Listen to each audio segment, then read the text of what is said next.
Hi, I'm Dylan Kinla, and in this video we're going to be demonstrating how to set a custom buffer table on a Stratos Evo. For this demonstration, I will be using Kinect Calamat buffers. While these buffer tables come inputted in the Stratos Evo automatically, whatever calibration you are going to be using is going to reference your specific buffers. These have the temperature compensation on the back, and that's what we will be following. Initially, you're going to press down and you're going to go into the menu. You're going to scroll over to configuration. And then preset A, if you have two different presets, you can just select whichever one you'd like to use. And we're going to go into sensor. And here, if you're using a MemoSense standard sensor, like I'm using a 555 here, you're just going to leave it on MemoSense. If you have some other type, you can scroll down and select it. We're going to leave temp in Celsius. You can use Fahrenheit, temperature measurement in auto, temperature cal in auto, and then cal mode. I can leave this in auto even while using the custom table. It's up to you what you want to use. For this demonstration, we'll use auto. Here's where you select your buffer set. You're normally going to start in 01, which is the Kinect Calamatic buffer set. You press down, it'll kick you down to the user buffer set. Notice where it says USR. We're going to go in. It is going to offer you the option to edit buffer 1. Click up and click yes. So here you must start with your lower end buffer. Your first buffer is going to be, in my case, a 4, and my second buffer is going to be a 7. So initially, I'm going to take this 4 and I'm going to look on the chart at what the temperature compensation for 0 is. Here it says 4.05. I've already inputted all the values for this because this is going to take you some time. So you scroll over. If this was 4, whatever it is, change it up. Going to make it match your temperature offset, press enter. It's going to kick up 5 Celsius every time you press enter, all the way up to 100 Celsius. So now I'm at 5 Celsius. I'm going to check the chart. It's 4.04 instead of 4.05. I've entered that.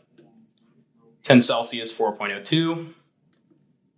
15 Celsius, 4.01.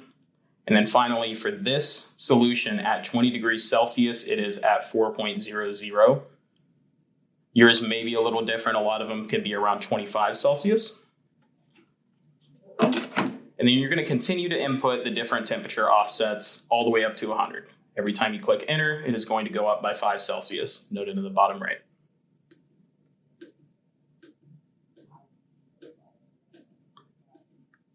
Just to stop real quick, 80 Celsius over here, we have 4. Just follow your temperature compensation as exactly it is on your specific buffers.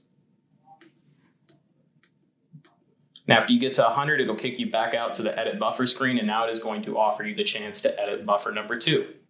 I'm going to click yes, and I'm going to grab my 7 pH buffer solution. And then once again here at 0 Celsius, we're going to have 709. I've entered that. 5, we're going to have 707. And 704, 702, and then once again at 20 Celsius, we have our full pH value of 7 for this. You're going to continue and make sure you input all your values exactly. If in this case where it skips, I have on this after 40 degrees Celsius, we go up by 10 each. You can average it out in the middle if you want, or you can just keep the previous value. Let me go to that to show you. Let's go up to 70. So here at 70, I have 6.96 pH, and at 80, I have 6.98. So what I have done, since this chart does not possess a 75, I've taken the difference between them, and I have put 6.97. If yours doesn't have the in-between numbers, you can generally do this, and it'll make up for that. And then now we've finished editing our buffer solutions. Your cal timer, I leave this off. CIP count, SIP count, and then check tag, check group, and it'll kick you back out to the menu. At this point, you've saved your unique buffer set. You can go back out, go back to a calibration, and now when you go to cal pH, since this is auto, it'll automatically recognize the buffers.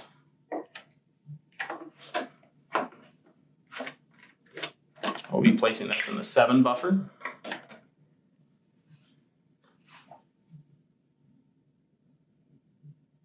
And I'm going to wait for it to stabilize.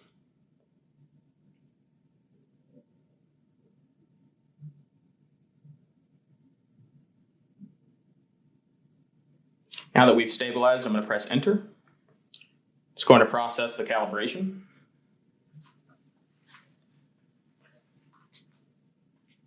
And due to the temperature change, it knows that at 22.8 Celsius, it is 6.99.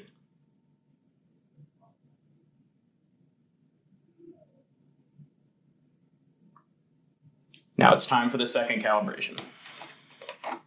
Before you enter this, make sure you put your pH sensor in the buffer, stir it around a little bit, and let it get situated.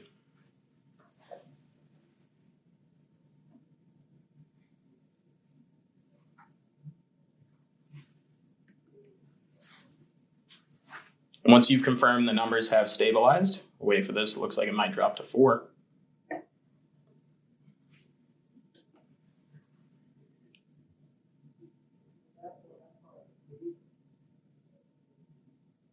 Same as before, with the new temperature compensation, it knows that at 23 Celsius, this is 4.01.